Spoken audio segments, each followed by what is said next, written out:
All right. Welcome back, everyone, for another deep dive. Yes, welcome back. This time, we're going to be looking at UK skilled worker visa processing times for 2025. Sounds fun. Yeah. And we have some excerpts from a document titled Pasted Text. Oh, very descriptive. I know, right? But anyway, this document is jam-packed with all the newest information about this visa process. The hottest info. So if you're thinking about moving to the UK anytime soon, or maybe just curious about how long it takes to get one of these visas, Yeah, then this is the episode for you. definitely. So let's jump right in. Okay. First things first, the document lays out the UK Home Office's goal for processing these visas. Okay, what's the goal? Well, they're aiming for 3 weeks if you're applying from outside the UK, Wow. and 8 weeks if you're already in the UK. 3 weeks. That sounds pretty fast. Yeah, it does sound super fast. Yeah. But you're the expert here. Should we really get our hopes up for such a quick turnaround? Well, it's good to be optimistic, but I would definitely say don't book your flight just yet. Okay, What? good advice. These are really just targets, goals that they're trying to hit, but there's no guarantee. See, The actual processing time could be longer or shorter depending on all sorts of things. makes sense. Yeah. So what kinds of things can cause delays? Let's see.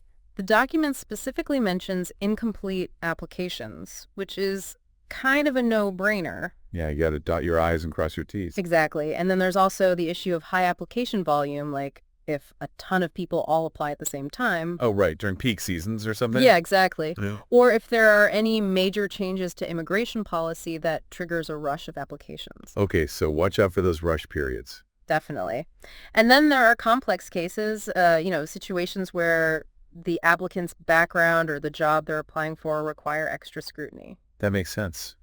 But the part that really jumps out at me is this individual circumstances category. What exactly does that mean? That's where things get really interesting because it's a very broad category and it basically means any unique factor that could affect your specific application. So like what? Give me an example. Sure, let's say you have a non-traditional work history. Non-traditional. Okay.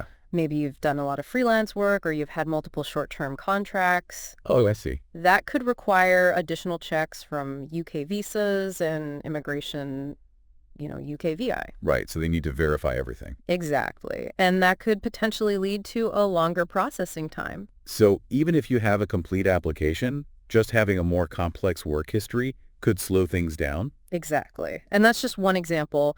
There are tons of other individual circumstances that could come into play. Like what else? Well, they don't go into too much detail in the document, but it mentions things like gaps in your employment history, Oh, okay. or maybe you've lived in multiple countries. I see. Anything that sort of deviates from a very straightforward background check could potentially add time to the process. And I imagine security checks could be a big factor too. Absolutely. Depending on your background and the nature of the job you're applying for, security checks can take a while. So it seems like even with the best intentions and a perfectly sold out application, you might still encounter delays. That's the reality of it, unfortunately.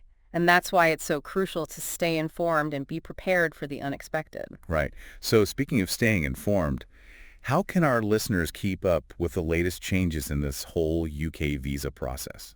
Well, the document gives a couple of key recommendations. Okay. First and foremost, stay glued to the UK government website, Makes sense. specifically the UKVI section. That's where you'll find the most up-to-date information on processing times, fees, and any changes to the rules. Because those can change at any time. Exactly. They do change, so you got to stay on top of it. And the second recommendation is don't underestimate the value of a good immigration lawyer or advisor. Oh, yeah. Good point. They're immersed in this stuff day in and day out. They're the experts. They can give you personalized guidance based on your specific situation and help you navigate the whole process. That could be a lifesaver. Absolutely, Yeah. especially if you have a complicated case or if you're on a tight deadline. Okay, so we've talked about potential delays and how to stay informed, but what about those people who just can't afford to wait? Ah, yes, the impatient ones. Well, the document does mention something called priority and super priority processing. Yep, those are your fast track options. Can you break those down for us? Like, how fast are we talking and how much do they cost? Sure. So priority processing aims to get your application decided within 5 working days if you're applying from outside the UK. 5 working days. Yep. And 10 working days if you're applying from within the UK. Okay, still pretty fast. And then super priority processing takes it to a whole other level. Let me guess. Same day processing. Almost. They aim to get a decision by the end of the next working day. Wow. But I bet that comes with a hefty price tag. It does indeed. Both priority and super priority services come with additional fees. How much are we talking?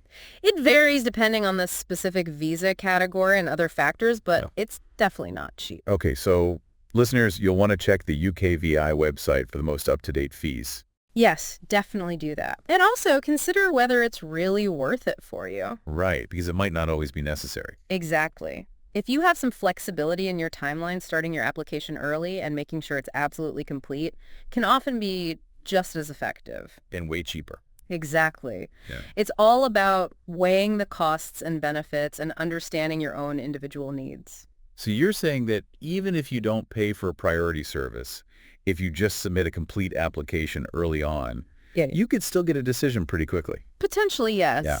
The key is to avoid any unnecessary delays. Right.